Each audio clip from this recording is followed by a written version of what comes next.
in your world, I know, and the reason let me explain what the context. Yeah, exactly. Let me explain the context for the question. I'm the one that pretty much manages like social media interaction for the podcast. We don't do we don't do really anything on Facebook anymore. We post, we don't respond.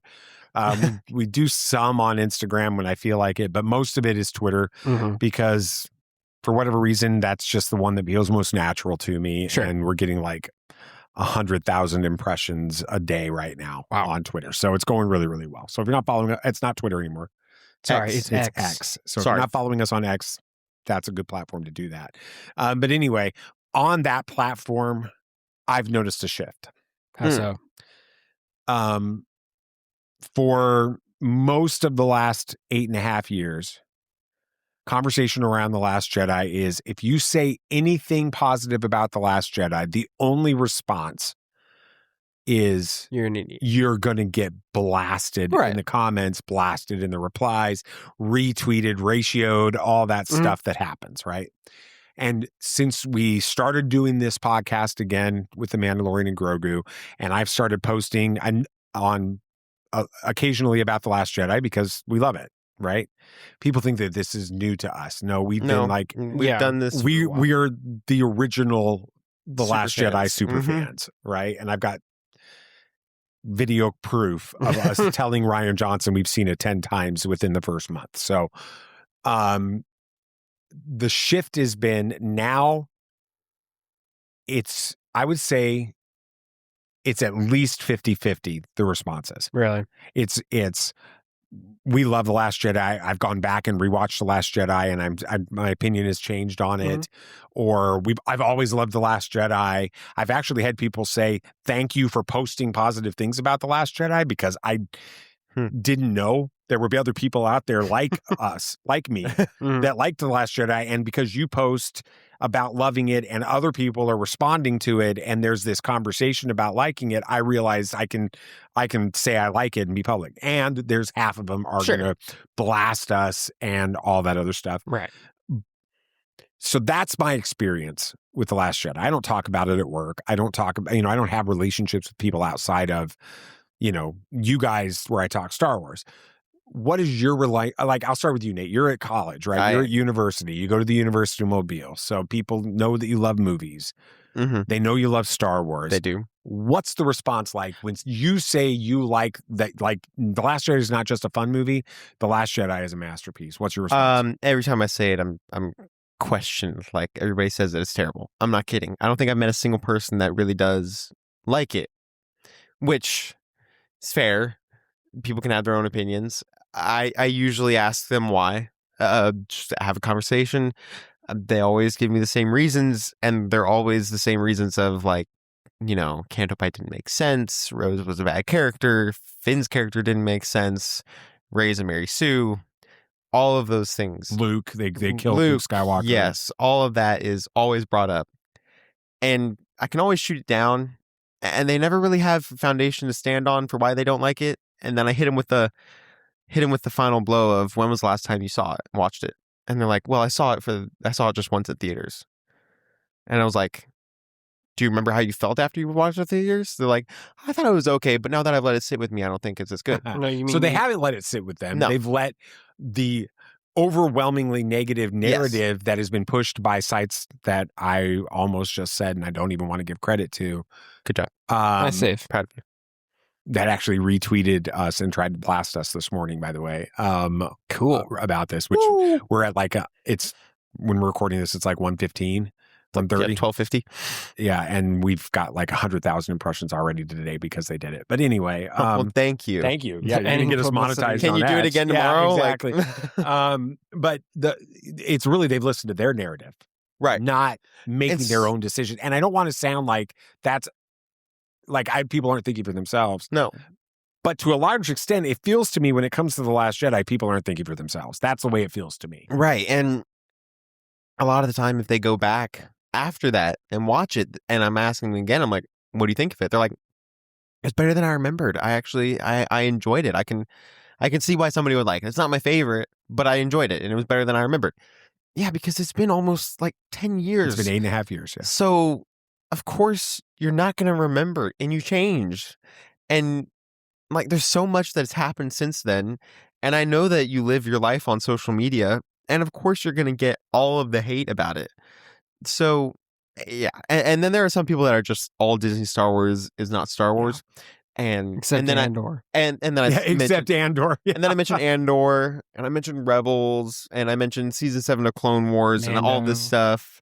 Mando, even some to extent. Some people are not a fan of Mando, but I mentioned those things, and they're like, "Well, not that Star Wars." And I was like, "So you either hate it all, or maybe you just are not a Star Wars fan, and just like some things, like." Well, I enjoy. Okay, I've used this a lot as an example. We watched the Harry Potter movies for the first time a couple years ago. Yeah. At this point, I can say firmly I enjoyed them. I enjoyed my time, and I would watch them again. There were some that I liked better than others. Like Half-Blood Prince, I can firmly say was not a big fan of. Which I know is kind of I don't even remember a what common that one thing. is, so that's my point. It wasn't great. 90% high school romance drama, 10% actual plot. Yes. And it was right before the last. I've got thoughts about Harry Potter going forward, but we aren't going to. That's not what this podcast is. So I enjoyed it. It was fun. I would watch them again. I'm not going to call myself a fan because there are things I don't like about it. There are aspects I really do enjoy, and I'll enjoy the entertainment and the media. I'm not going to call myself a fan of it, though. I think that's a dangerous metric to judge by. I don't think you have to like everything or consume everything of a franchise to be able to call yourself a fan. But if all you do is hate it, no, then you're not then really you're not actually being a fan. If all you do is hate the state it's in, then you're not a fan of Star Wars. Because honestly, that's what Star Wars is now. Disney Star Wars is Star Wars. Yeah, that's a whole nother series. That's a whole nother podcast. I'd be careful about that too. But I'm not going to be careful. I would say just speaking into that idea, right? You have to be careful about that because there are people that grew up with the original trilogy and love that and didn't like the prequels and maybe don't like the sequel trilogy, but still love Star Wars. There are people that grew up with the prequel trilogy that really enjoyed the original trilogy, but Star Wars for them was the prequel trilogy, and they may not like the sequel trilogy, and they could still be Star Wars fans. I think that I think that it's the same thing that's happening with the sequel trilogy, and I think it will go forward. But I do think that if your fandom is defined by what you're against, right, not what you're for, then I think that's kind of what you're feeling. Yeah. Yes. What's your, like, how would you describe what a fan is? Someone who absolutely enjoys, like, I think it's like somebody that cheers on and is excited for everything new with this. No, well, use a sports analogy for it. When the Denver Broncos are doing fantastic, I'm a fan and I'm extremely positive. Yeah. When the Denver Broncos are doing garbage, I'm a fan and I'm really negative. So I think that's where my ideology with that comes different, because when the Denver Broncos are terrible, I'm still positive. I'm like, we always got next week. I think that's kind of where we're different. Yeah, I can understand. What about you, Sam? Because you went through all of college as a Last Jedi fan, obviously. I'm more close to when it came out. A little closer to it, a few years now after. You're working kind of in the regular world with a bunch of engineer nerds, so there are probably some Star Wars fans there as well. I don't really know. actually. But you've got some other friendships and things like that. What's it like for you being a Last Jedi fan? Honestly, it doesn't come up very much in conversation anymore. That or I just actively avoid it because I'm tired of having the same argument with the same people over and over again and not going anywhere. What's the argument though? Is it the same stuff Nathan brought up? Same thing, and it usually what it ends up as is the way I present it. It just ends up being like, look, I know I'm in the minority here. I enjoy it. You don't. We're probably not going to change either of the other person's mind right now. So let's not waste our time like fighting over it right now. I mean, but at this point, it feels like 8.5 years later, if you're not going to like The Last Jedi, you're not going to like The Last Jedi at this point. It's frustrating, but it's like, it's almost just not worth the effort to like try to fight these people over something where I'm like, look, I don't want to sit here and focus on all the stuff that you find negative about this movie. I'm just going to enjoy the movie, and if you don't, that's fine. It's your loss kind of thing, is my mindset with it at this point. It's interesting being where I'm at, though, because this conversation happened with the prequels. Yeah. And people that were pretty negative with the prequels are now, I was really too harsh on the prequels. I like the prequels now. And I'm starting to see, that's where I go back to what I'm seeing on X and some of this other.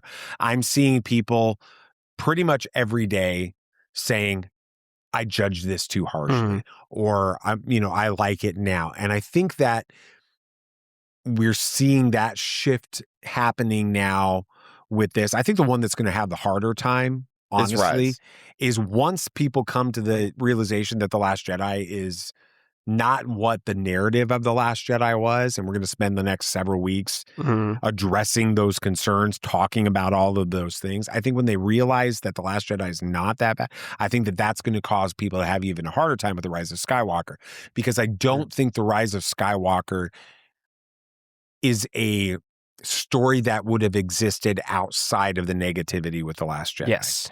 I think it's a great movie. I know people love it. It's actually got a higher fan rating than any other of the sequel trilogy movies, including The Force Awakens. That's surprising. With it, and people really do love it. And I do think it's the springboard that's going to lead to the future of Star Wars cinematic universe. I think that what's going to happen after Starfighter is going to be the Rey trilogy with Simon Kinberg, and I think that that's where we're going to go, right? With it.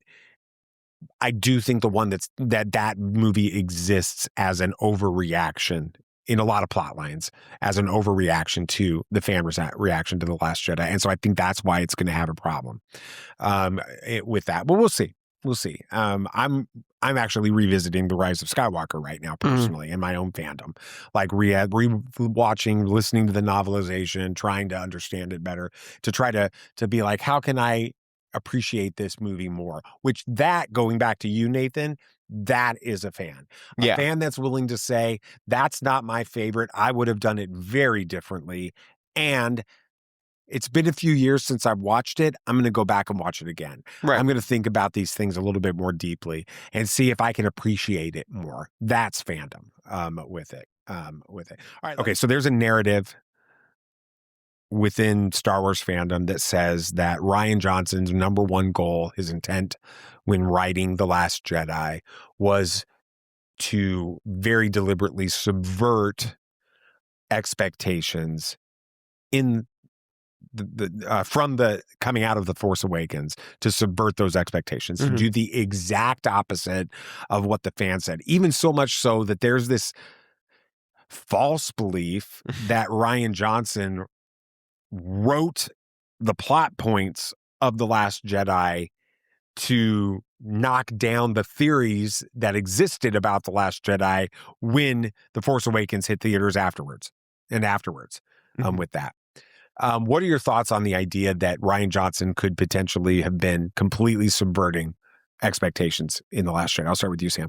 I think that's exactly what happened, and I think it was intentional. I mean, they teased that in the trailers going up to it. This is not going to go the way you think, and all that with Luke's line and all the marketing going up to it. So I think that was exactly the case, and I don't think that's a problem. Star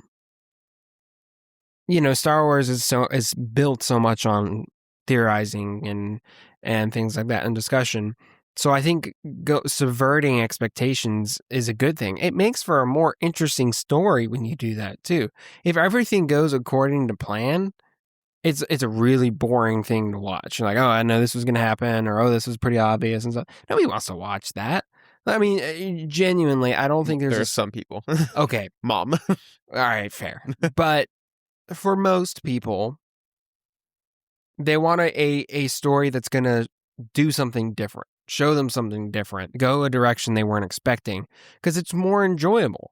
I don't know why, but every time, I've done this like twice too, so I don't know why this is where my brain goes, but oftentimes when I'm thinking about like narratives or storytelling or things like that, I go back to the idea of like tabletop RPGs, like Dungeons and Dragons or the Star Wars game and stuff, right?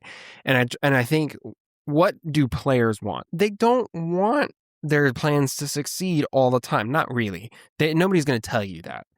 But if a D&D game goes exactly the way they want, they're rolling the best rolls they can, they're getting 20s and everything succeeds, that's going to be one boring night. But if one player almost dies, or they end up, getting taken way off track from where they were going. So now they've got this whole big side quest to do to get back to it. That's where the cool stories come in. That's where the interesting moments are for the players. No player is going to tell you they want that, but they do.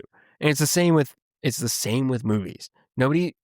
Everyone wants it to all be happy and go the way they expect, but when it does that, it's really boring in the end, and you end up just kind of getting a movie that was like, oh yeah, that was all right, instead of something memorable. What are your thoughts on that? Yeah, I think with the subverting expectations thing, I don't know if that's exactly what Rian was going for, particularly. I think that because we've talked about this, they were filming, or at least starting to film Last Jedi when Force Awakens was finishing filming. Yeah, he was actively writing the script and actively writing it and while they were filming. Yeah, the Force Awakens, and working directly with JJ during that time. Yeah, so instead of subverting expectations, I think that, and I know we're going to talk more about this today, I think he was actively trying to figure out, how can I turn these plot lines, turn these characters, and put them in a really intense situation that's not it's their biggest challenge. How can I put them in that? Because we've always seen these trilogies as second act tragedy. That's what Empire was. That's I guess what Attack could have been. Well, absolutely Empire was. Why would you say it wasn't? No, not Empire. I'm talking about Attack. It was kind of Attack-ish. I mean, Anakin gets Anakin gets his hand cut off. Anakin gets his hand cut off. And really, the Empire is born as a result of that. So true. Kind of, because that's what George was intending with with both trilogies. And so Rian was given the task of following that up. How do you make that happen? And honestly, when you get to the point, you're on your third second act tragedy of Star Wars. You got to go big or go home. You got to step it up. And so he's putting all these characters into this situation. And honestly, if you watch Force Awakens into Last Jedi, it's a natural progression of the plot line into those challenges, into those worries. But I think a lot of people didn't want to or have that or understand that was going to be happening going into The Last Jedi after Force Awakens. So that's where a lot of the theories came into play of what they thought was going to be happening, which honestly a lot of them were really big, grandiose, of course, but they were not really considering the fact that we had to have that fall so that we can have the big triumphant ending of Rise of Skywalker, which wasn't Rise of Skywalker at the time, but Episode 9. And so it wasn't subverting expectations. It was going big with the tragedy and people not understanding that that's where it was going to be heading to. I think it is really an important fact-based element that we have to continue to remind people of when you think of The Last Jedi. It is what you just mentioned a couple of minutes ago, Nate, that Rian was writing The Last Jedi while they were filming The Force Awakens. He was literally he spent 2 weeks living in San Francisco writing the script, going and watching the dailies, going and watching them as they were editing, meeting with JJ, meeting with Kathleen Kennedy, meeting with Kiri Hart, meeting with these people and Story Group and everybody, and saying, okay, where is this? It wasn't about the story was written and they had begun shooting The Last Jedi. Principal photography had begun on The Last Jedi before The Force Awakens came out, which means all of those theories, your Snoke theory sucks. Who's Rey? Why Luke is on that planet? Is Finn a Jedi? All of those questions that we as fans took away from The Force Awakens didn't really exist from fandom when he was doing this. So to say Rian went and basically went on Reddit, literally I listened to an interview from back within a few months after The Last Jedi came out. I listened to him in an interview and somebody asked him, did you literally just sit on Reddit and read these Reddit theories and then write The Last Jedi? And he's like, and he tells this, he's like, no, it was already written before The Force Awakens came out. Right. We were beginning photography on it. I mean, it had nothing to do with it. The questions that the theories people had from The Force Awakens are naturally the questions any of us would ask coming out of the Force Awakens. Right. But he wasn't deliberately saying, all right, this is what the fans are hoping will happen, so let's do the opposite. That's not at all what's going on with The Last Jedi. The last, it's interesting. I watched the Director and the Jedi, which we're going to talk about in the next episode. Yeah. Yes. With that. Which I'd watched it 2 or 3 times before, but it's been probably 5 or 6 years since I watched it. And it is so fantastic. I can't wait to talk more about it. But in there, he makes a statement as to what the foundational premise of The Last Jedi was for him. And he talks about it in several interviews during the kind of the press tour for The Last Jedi. And then, honestly, the response tour that he went on. With The Last, I mean, Turbis exists because of the response tour, right? I mean, he hosted that screening of The Last Jedi at IMAX headquarters where you asked him what the name of the Porg on the Millennium Falcon was, because he's a fan that wants people to love Star Wars and wanted to have an opportunity to react to questions. So he went into a room with 150 Star Wars geeks and opened up the floor for them to ask questions. After a month after The Last Jedi came out. That, my friends, is not somebody that's trying to run from the fans, that's trying to run from the choices that he made, or that doesn't care what fans think. But in all of those things, he brings up this as the foundational premise. When he sat down, and the other thing that's really interesting is when Kathleen Kennedy, he was meeting with Kathleen Kennedy every 6 months or so before Star Wars was offered to him. As she's a producer that loved his stuff and had basically said, listen, we can have what's called a general meeting every once in a while and just sit down and you can tell me what you're working on and I'll give you some feedback on those things.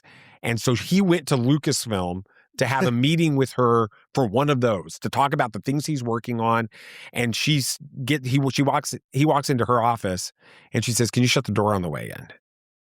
And he's like, she's never done that before. And he sits down and she says, do you want to direct a Star Wars? That's the way the conversation began. And he said, I literally I'm an idiot. He said, I need to think about it. He said, and this is why I need to think about it, because my being a filmmaker today is a direct result of my love for Star Wars. Being a little kid, 6 or 7 years old, and my dad brings home a camcorder, and I grab the camcorder from the top, and I bring it running through between the coffee table and the couch, and I put it on the TV for us to watch it, and I look at my dad and I say, it's just like the trench run. And he says, when I saw that on there, I want to be a director. That's where, and he's like, it was so overwhelming to think that he might be directing a Star Wars. He was afraid he was going to screw it up. Yeah, I don't blame him. Yeah, that's a reasonable He said he response. didn't sleep for days trying to decide. And then he realized, he's like, I'm an idiot if I don't do this. Right? And he did it. But that's the level of reverence he brought to writing The Last Jedi and these characters and Luke Skywalker. And so for me, that's a foundational element going into this. And the question that in the Director and the Last Jedi, or the Director and the Jedi and the other things that he interviewed, he said, when he sat down to start writing The Last Jedi, which he had the name immediately, he knew what it was going to be. He said, I asked myself, how do I write this character in such a way that they face the greatest challenge they've ever faced? Yeah. What is the greatest challenge this character can face going into this movie? And so he builds it off of what happened in The Force Awakens, and then he begins to ask that question. And that's how he wrote the story for each one of these characters with it. And so let's go through some characters and start like thinking about how he interpreted that for these characters. Not how we would answer that question, right? But how he chose to answer that question for that character. Let's start with Poe, because the whole movie starts with Poe. Yeah, right. It starts with And we'll talk about the humor stuff, and we'll talk about the criticisms of The Last Jedi in another episode later. But when we get Poe in this, Poe is in The Force Awakens. He's a hotshot pilot. Yeah, he just got done destroying. He just got done taking Base. out Starkiller Base. He's. I mean, even when we thought he was dead, he survives that. We don't even know how he really survives that. No, they don't tell us in the movie at all. With it. So he goes, he breaks out of, he's a hotshot that's talking smack to Kylo Ren in the beginning of this. He's sent on a special mission by General Leia herself. He's talking smack to Kylo Ren. He gets arrested by the First Order, and then a stormtrooper breaks him out, right? And he ends up stealing a TIE fighter and taking that. And then he ends up leading the attack at to free Han and Rey and Han and Finn and all of them on Takodana, right? And then he comes back and he leads the attack on this, and he's basically won everything he's done in The Force Awakens. And then we get him, and that's where his character starts. Right. In The Last Jedi. He's like, he's basically saying, I'm going to take on the whole First Order in an X-Wing, which is kind of what he does. What he does, right? I'm going to take on the entire First Order by myself in the next Wing. I'll start with you, Nathan. How do you see his arc in this? Because he gets knocked down constantly through this. And that a lot of people struggle with that. I think that this whole movie, like you said, he won everything in Force Awakens. It's all about losing everything in Last Jedi for him. It starts with Leia. We know that Leia, we can see it in Force Awakens. We certainly see it in Last Jedi. Leia is his rock. The level of respect he has. Yes. Is the leadership. She has made him who he is today. She has made him the hero, made him be able to win all those things. And so she's gone. Who does he become? How does he handle things? And so he starts to lose his understanding about the situation and starts to just try to take control because he doesn't feel like he has any of that left. Happens with Holdo, all that stuff. Instead of talking to Holdo normally with the relationship with Leia, why is she in this position? He's just like, why you shouldn't be here. Like, he thinks he should be. Yeah, in exactly. That role. Yeah, because I've been here. Where have you been? Kind of like he doesn't even know she is. Exactly. Yeah. And so he starts to lose everything. He loses his rank. He's pushed aside. Like he's just made normal again. He's just an X-Wing pilot again. And so it breaks down his ego more than anything in this movie for him to become who he fully needs to be. We do see in Rise of Skywalker. Thankfully, his arc is one of the most genuinely coherent, especially going into Rise of Skywalker throughout the whole sequel trilogy, I feel like. Because it's hard to do that with Rey because she's the main focal point of it. Her arc, very cohesive. Force Awakens, Last Jedi, it feels like it teeters a little bit in Rise of Skywalker. Same, of course, with Finn. But Poe's feels really, really smooth throughout all three movies. Which is interesting because JJ was going to kill him off. JJ actually wrote him out of the movie. Right. And then had to bring him back because they couldn't figure out how to make some of the scenes work later on, the storyline work. And then somebody was like, well, originally you were going to have Poe in those scenes, and that's why they worked. And so he went back and wrote him back in on that. What do you think about Poe and his arc and the way Rian writes him to answer that question? What's the greatest challenge that Poe Dameron can face in this movie? Yeah, I think Nathan really summed it up well, but it is a lot of he's seeing the consequences of his actions and a lot of stuff. Like his attack in the beginning. Well, all those people, the whole fleet basically died. Like of all those bombers and all of that. And Leia slaps him in the face and demotes him over it. Rightfully so. Because it was a bad call. And he's used to winning. He's used to everything working out okay in the end. This time it didn't, and people died because of it.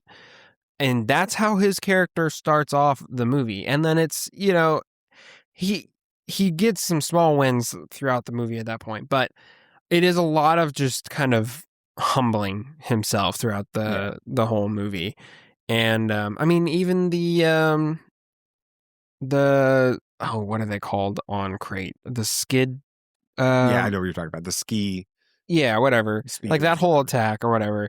that didn't work out either. Yeah, but do you realize what he does in that is the exact opposite of what he does at the opening, right? He realizes if we continue this attack, I'm going to lose every single, there's 13 of us and all of us are going to die if we do this. And that was the lesson that that Leia wanted him to learn. We don't need heroes out there. We need leaders. And so he calls off the attack. And then in the base, he's like, wait a second, why is Luke doing what Luke's doing right now? Why is Luke? Because remember, I think he sees himself in what Luke's doing. Luke's he goes being back this hot shot to the X-wing pilot at the beginning, taking on the First Order by himself. That's what the way the movie opened. Now it's Luke doing it, and he's like, wait a second, but Luke is this wise old Jedi. All of this other stuff. What is he doing? Why is he making this option? The same reason. What was the reason that Poe was taking on Hux by himself in an X-wing? Because he wanted to seem like the hero, the cool guy. To delay so that the resistance could get off. Oh, well, yeah, but he wasn't willing to lay down his life, though, I don't think. Poe, no, but you see, but say it again, Nathan. He was delaying so the resistance could escape the car. What when he's standing there in crate in the base, and he's like, wait, hold on, wait a second. I've seen this before. What is he doing? He writes, wait, he's doing this. He's stalling the First Order. This is exactly what he was supposed to do. Right? And he's like, so we can escape. And that's why he understands what's going on. And he follows that. It's very consistent through. And he does grow to become the leader that he's supposed to be. That's why Leia, when they're the crystal critters line with Finn and all this, and they're like, Poe's like, let's go, let's follow the Volptex, right? And everybody looks at Leia. And she says, what are you looking at me for? Follow him, right? Because at this point, you realize this is an inversion of what's happened. Now she's saying, no, he's your leader now. Right, because he demonstrated that he can. Holdo's not around anymore, and I'm some old woman that can't even, stay alive. So, I mean, in the story, she was almost dead, right? And so she's kind of like, no, follow him. He's the leader. He's proven himself. He's proven himself. Yeah. Okay. Finn his arc is hard. The second most criticized arc outside of Luke. Like, are you talking arc in the Last sequel Jedi. Trilogy? Last Jedi? In the Last Jedi. In the sequel trilogy, maybe, but in the Last Jedi specifically, there's the narrative around Finn is that his character does nothing in this. He just exists in this storyline with it. When we're in the end of Force Awakens, we've got this. He truly is a fascinating character in The Force Awakens. We just watched it yesterday. He's the born and bred stormtrooper that has resisted that call, that life, and now has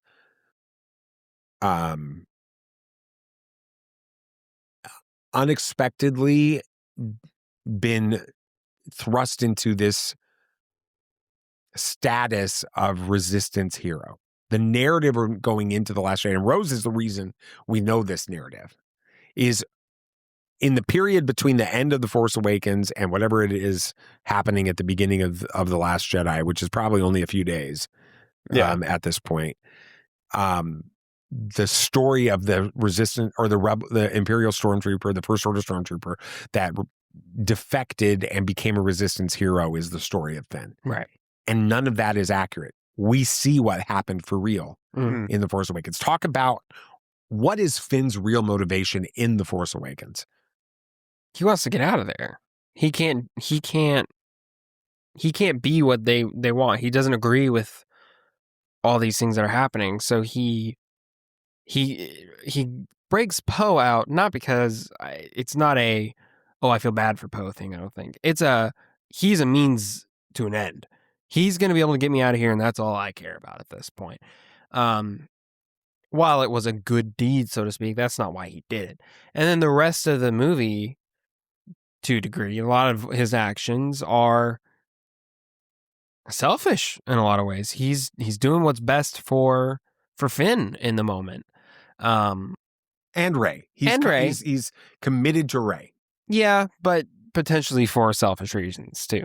So I don't get that impression. Do you get that same impression from the Force Awakens? Not too much. But I can see where he's coming from. But no, I really do believe that it's just selfish reasons at this point for all that he wants to do.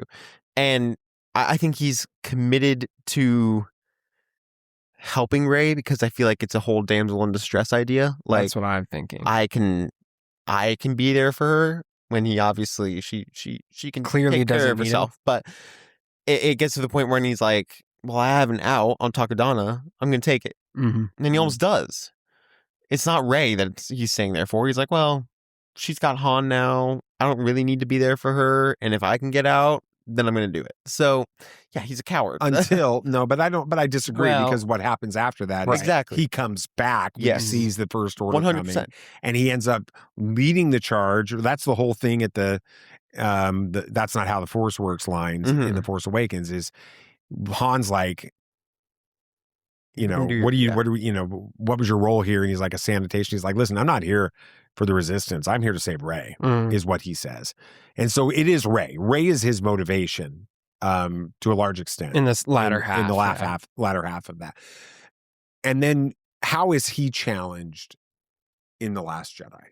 Well, at this point, we go into it, and he's back in the Resistance, but Rey's off doing her own thing. She's fine now, so he really doesn't have a reason to stay. And now there's this narrative around him, like that he's this big hero, and that's not who he is, or it's not who he feels that he is. And so he's like, I gotta get out of here. He's no reason to stay, and he feels like he's living a lie. Like imposter syndrome to the max at this point. And so it really starts off with him just he just wants to get out of Dodge and just do his own thing. Like, what are your thoughts on I agree. I think that he's struggling to live up to this narrative that he's a hero. And so throughout it, when he's kind of thrust into this position where the Resistance needs saving, he's like, well, maybe I can live up to this narrative by actually being that hero for the Resistance. Goes to Canto Bight, tries to save the fleet, tries to figure out another out, all of this stuff. He wants to fully live up to what they're saying about him. So he, in a way, overcorrects by having him and Rose only be the ones that can go out and try to save these people. And I think that's also what happens when he tries to fly into the battering ram cannon. Exactly. Too. It's like, we appreciate the sentiment. Your heart's in the right spot. Trying to live up to that narrative. Yeah, see, I don't think it's that clear early on. I don't think that's his narrative at all. I think that at the beginning of The Last Jedi, the challenge that Finn is given is that he needs to be challenged with, he has to pick a side. That's the challenge that Finn faces in The Last Jedi. And I think that's one of the reasons Canto Bight is so important. What do you mean pick a side? Because he clearly doesn't like the First Order. He doesn't, but he also doesn't care about the Resistance. It's Rey. And so he wakes up, what's the first words he asks? Where's Rey? Where's Rey? He's trying to find, Leia gets killed in the attack. He picks up the beacon and then he starts to sneak off. Why is he sneaking off? Because the First Order is bringing an attack against them, and that beacon's going to bring Rey back to that. So now he says, I'm going to take an escape pod and I'm going to leave with the beacon so that when Rey follows this beacon, she doesn't get brought back here. We're leaving. He's not in on the Resistance. That gets pulled back from him by Rose. Right. And he's having this, he's struggling with, should I choose a side or not? That's what ends up happening. Poe takes the beacon back from him and leaves it at the Resistance on the ship. Right. So now he's got to figure out a way to save Rey. And Canto Bight's the way he does that, because if he can get Master Codebreaker, they can get back, they can get the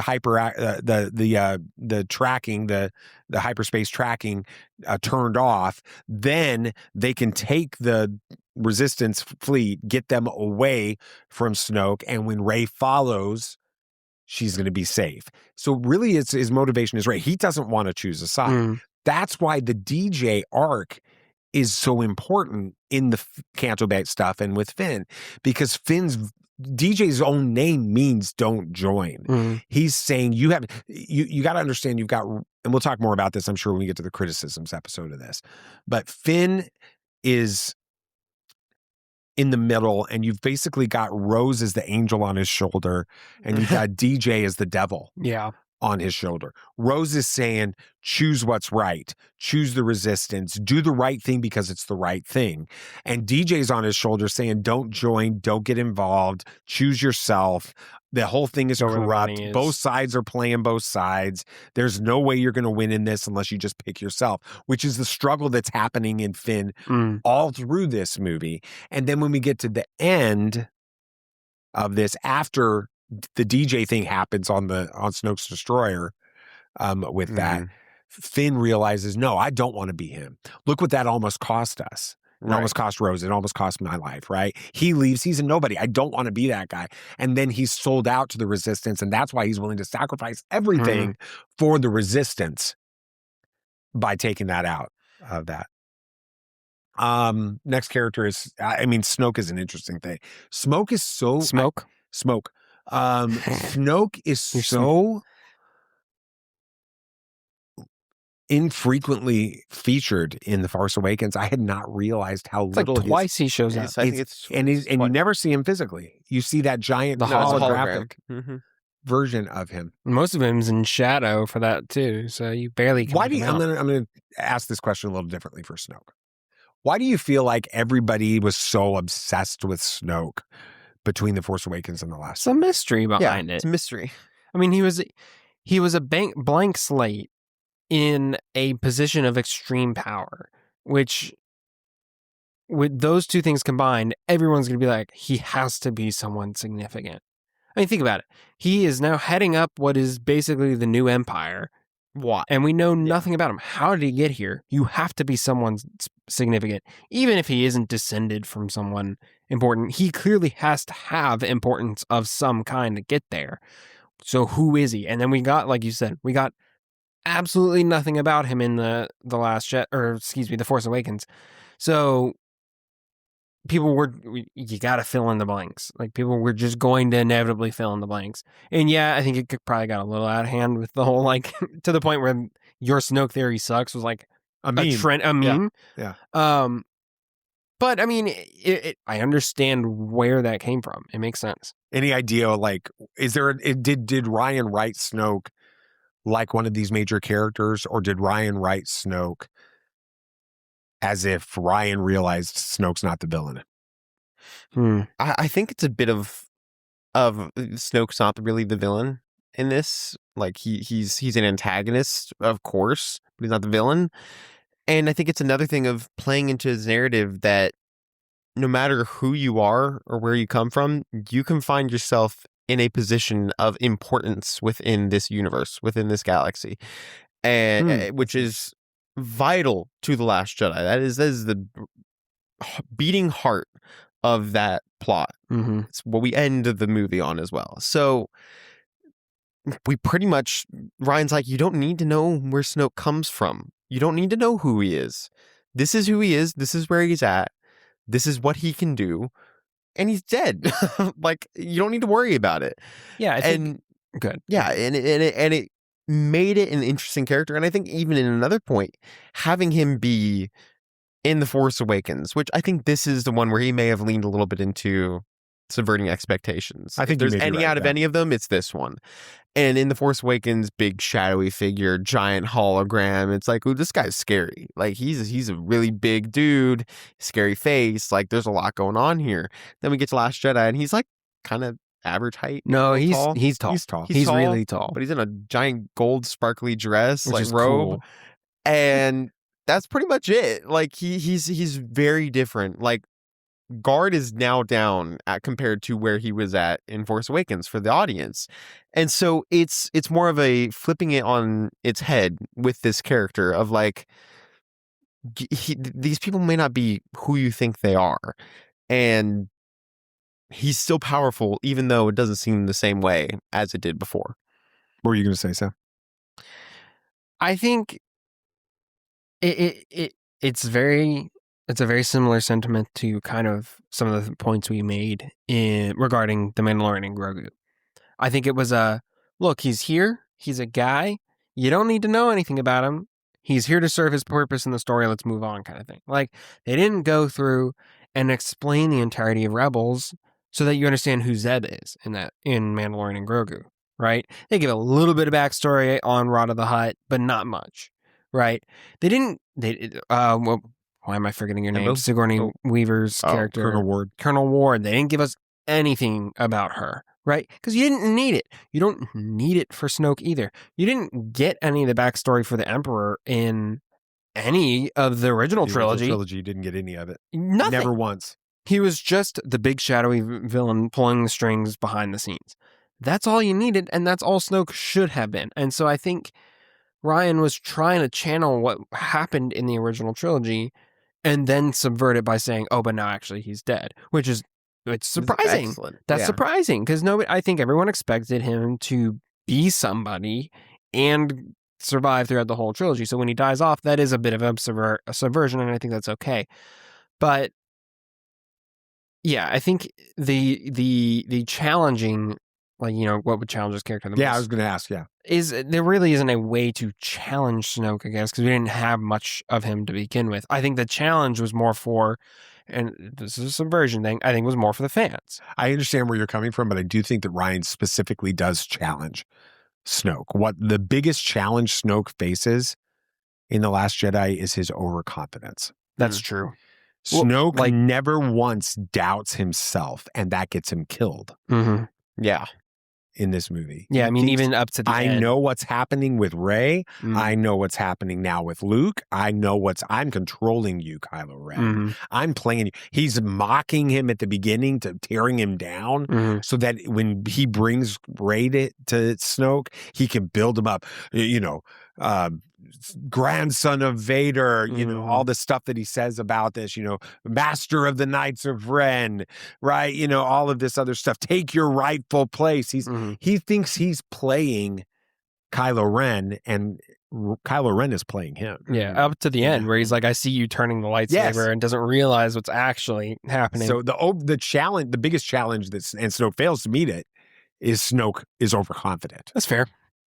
In this, which I think is really interesting. That leads us to Kylo. Kylo Ren. This is an interesting thing because you know, you were saying something. We watched Force Awakens yesterday, and you were kind of talking about the character of Kylo Ren.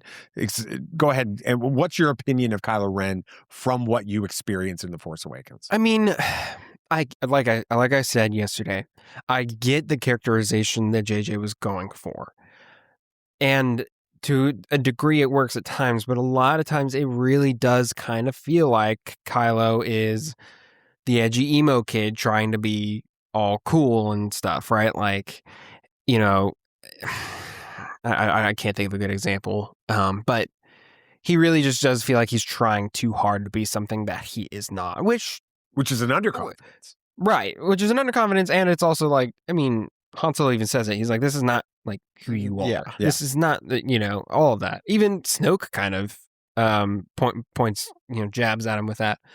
And so it comes across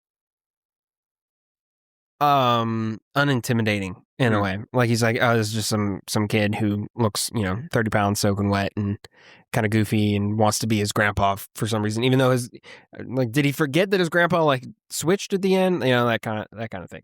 So it comes across a little insincere. And then into The Last Jedi, that's actually further confirmed in a way.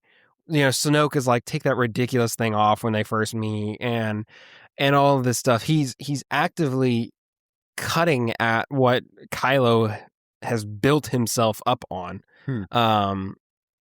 which is a criticism that, you know, he may have gotten within The Force Awakens. So, Nate, what's the challenge that Rian is trying to address with Kylo Ren? I think the challenge is a more stark difference on, it's similar to Finn picking that side. That was a challenge that was brought up in Force Awakens, and it's kind of dissected more in Last Jedi with light and dark and all that stuff. But I think it's really solidifying Kylo into this villain role is where it ends up going for him in this movie. And we see him challenging of, does he want to be in the light side? Does he have Rey turn? How does he handle all of these things? And ending up to just committing to himself, committing to his desires, committing to the dark side, and how that ends up happening.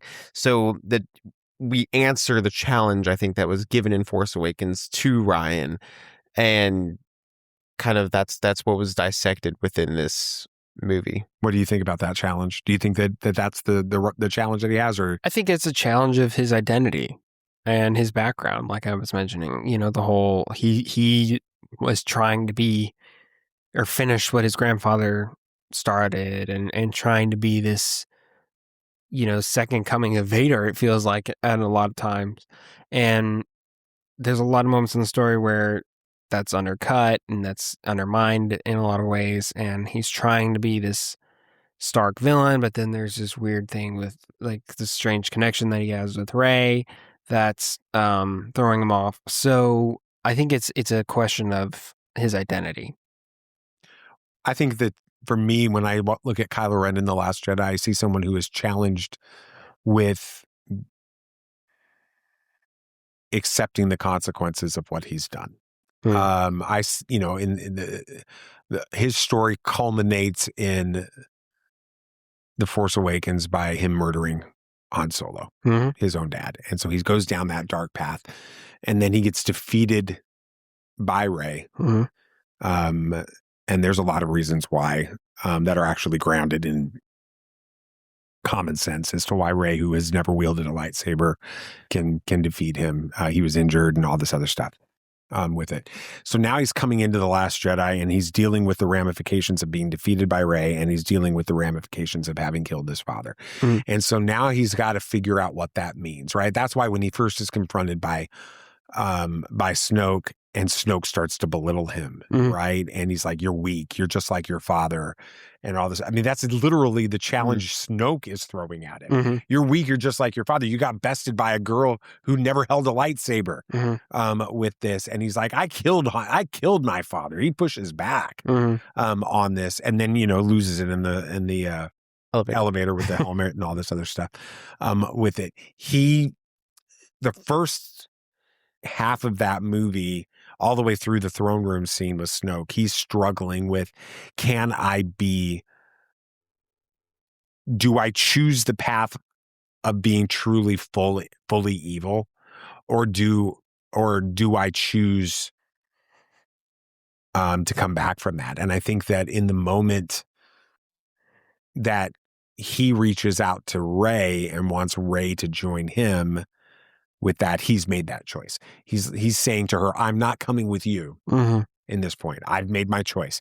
I killed Snoke to save you, to save myself. I am now taking over that throne, and I am fully the leader of this empire. I am the supreme leader." That's why we see that scene and all that other stuff. And he's fully dark, and he wants to kill Luke, and he hates him, and I think he's going down that path. That leads to Rey. Okay. I think I already know the answer that you guys are going to come up with. But I'll start with you, Nate. What's Rey's challenge? What is the challenge that Brian puts before Rey? Well, I think it's specifically breaking down this legend of Luke Skywalker, her. Because that's something that's brought up in Force Awakens. She doesn't believe he's real. No, she's like, he's a myth. Yeah. But she's obviously heard of him and is like, he's a legend. Which is something that was brought up in the Journey to the Last Jedi, the book Legends of Luke Skywalker, which does tie a lot into this. Absolutely, this movie, great book, and it does tie like this hero, this like savior almost of this messianic galaxy. figure. Yeah, very much so. And so Rey's meeting him, and he's not at all what she expected him to be. Not at all what she built up this figure in her head about, and he's practically the complete opposite of this. Has nothing he wants to do with her, is not teaching her the way that she expected, and I think she's now having this doubt within herself of, is this the right path? Is he who I'm supposed to train with? Am I supposed to be a Jedi? do we even need him for the resistance? Am I in the right spot? Should I be back where I'm needing to be? And all of that.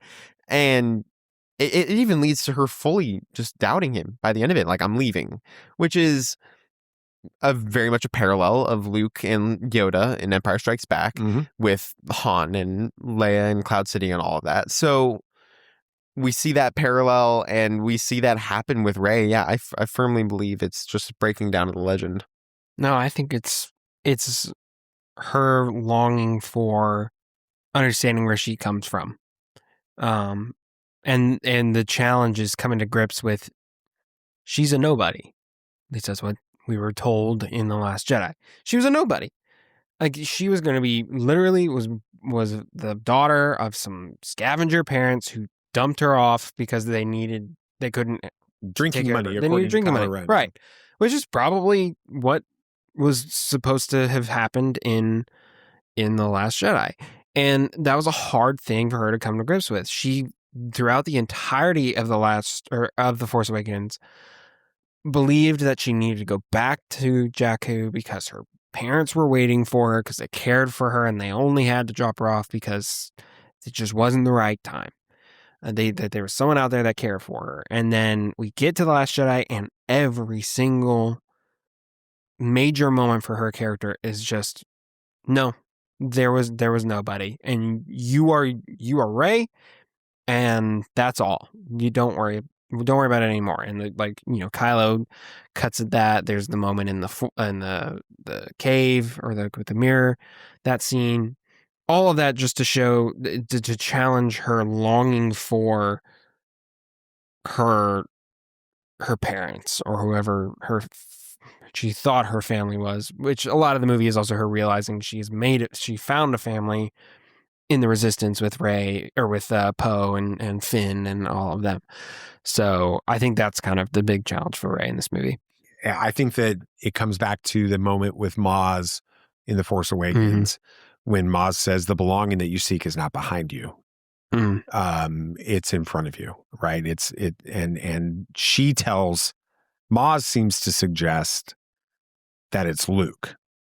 That's the impression you get, right? It's the lightsabers happen. Right. Rey even asks, Luke, right? At that point.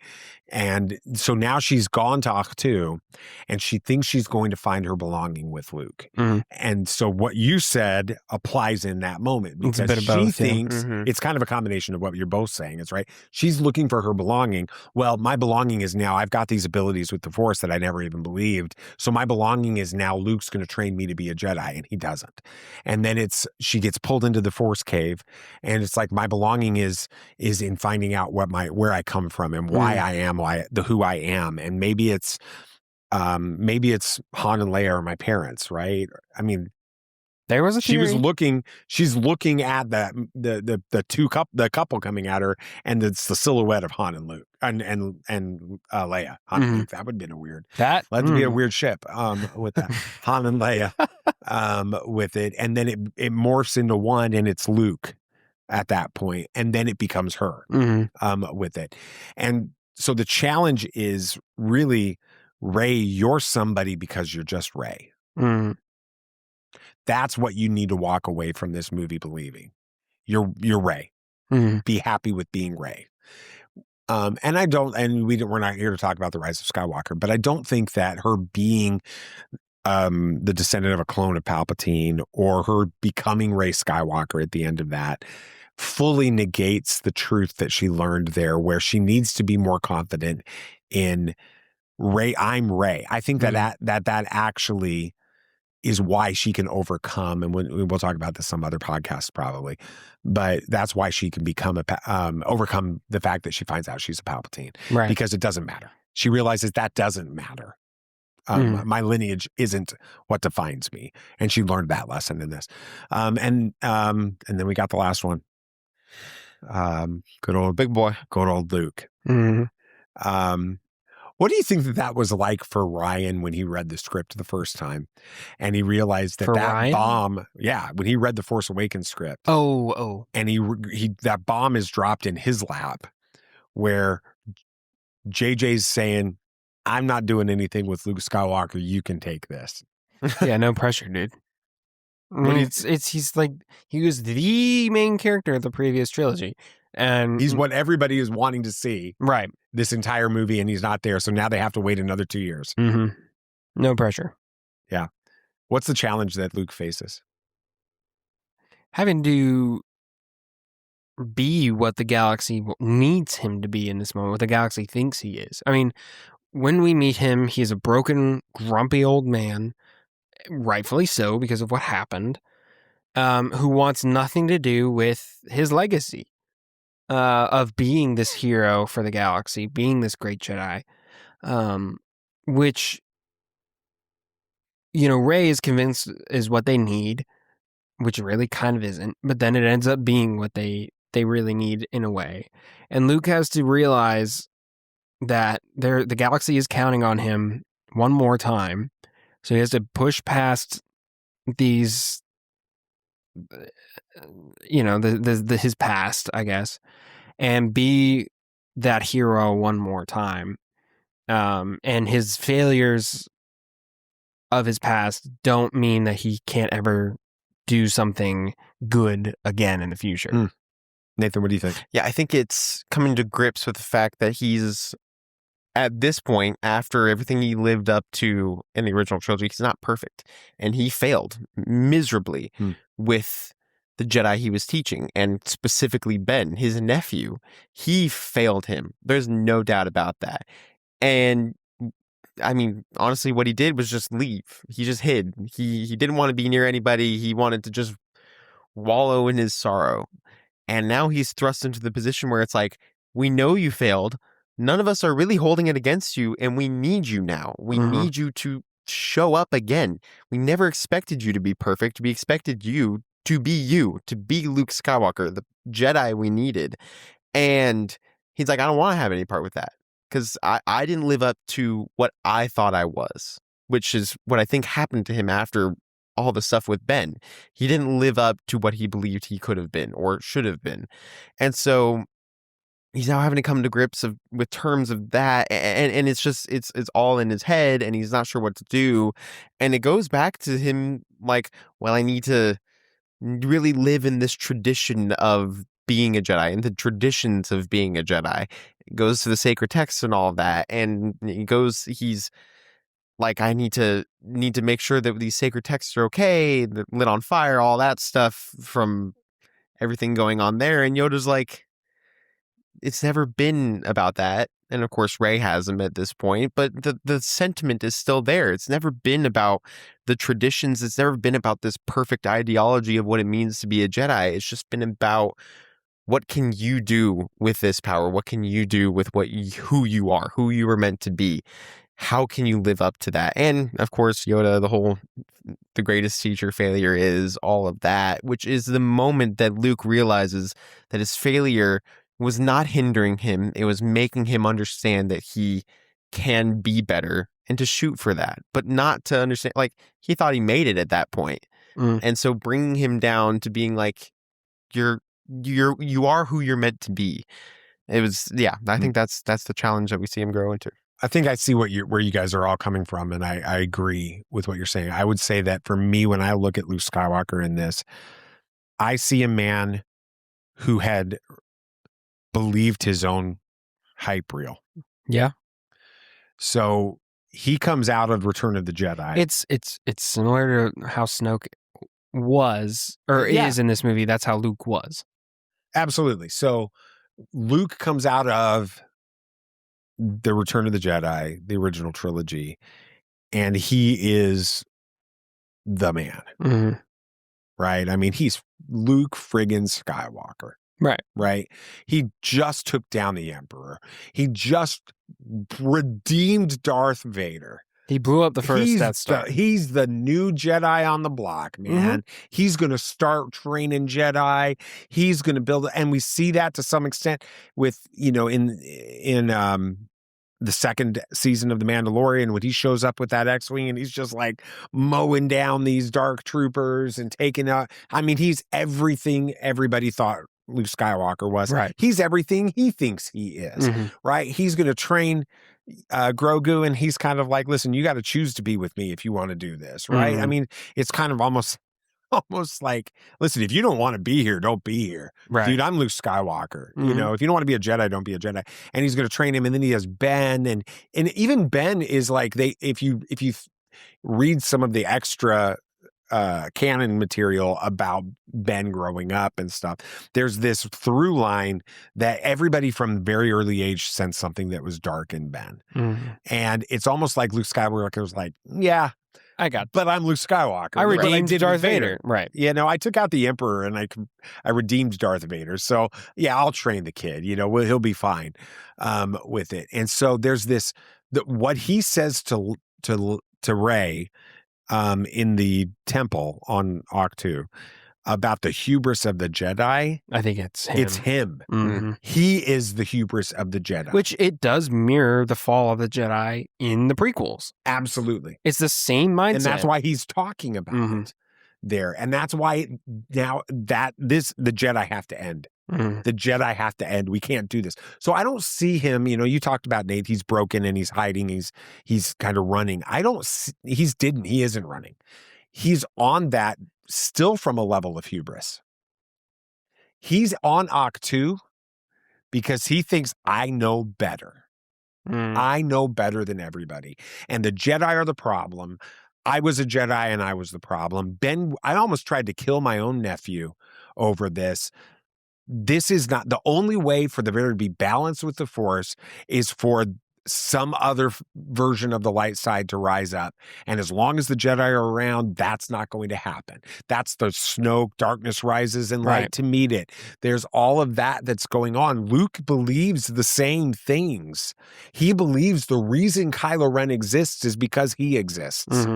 And so if he goes to that island and he dies and he knows best, he kills off the Jedi, everything balances itself out. Not because the Jedi don't exist, but because another form of light that's not filled with the hubris of the Jedi is going to rise up with that. And he's struggling with being the legend, right? And so Rey shows up. It's interesting. I've talked so much on this podcast over the years and on social media over the years about my frustration with the throwing it over his shoulder, the lightsaber at the beginning of that. That is Luke. And it's funny because I've heard Rian on like the director's commentary and some other stuff talk about that's like one of the most important things in the movie, in his opinion, the way he does it. He's basically like, this girl shows up looking for the legend. And he's like, I'm so past all this right now. I'm here because I know that this isn't going to work anymore. I'm willing to sacrifice everything, including having people call me a coward, because I know that this isn't going to work. So he throws that over his shoulder, not because it's not what happens in Darth Vader in the Return of the Jedi. It's him throwing it over his shoulder. Like, this is so not who I am anymore with it. His challenge is he has to embrace being the legend.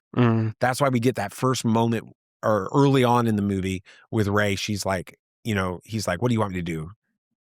Come out with a light laser sword and take on the whole First Order by myself. And that's who he has to become at the end of the movie. He becomes the legend. He lets the legend be what survives of Luke Skywalker with this, because he knows the galaxy needs the legend, doesn't need the real version of Luke Skywalker. And that's why the Broom Boy is so important at the end, because the Broom Boy hears about the legend. Right. And he's like, I can be that guy. Yeah, I can give that hope. Right. And so it's such a challenge. And we're going to spend a whole episode on Luke at the end of this.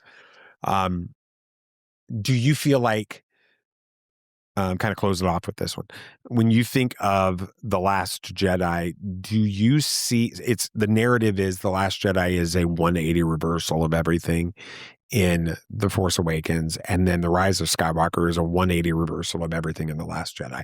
We won't talk about the Rise of Skywalker thing, but from a perspective of The Last Jedi, is The Last Jedi a 180 reversal of everything that happens in The Force Awakens?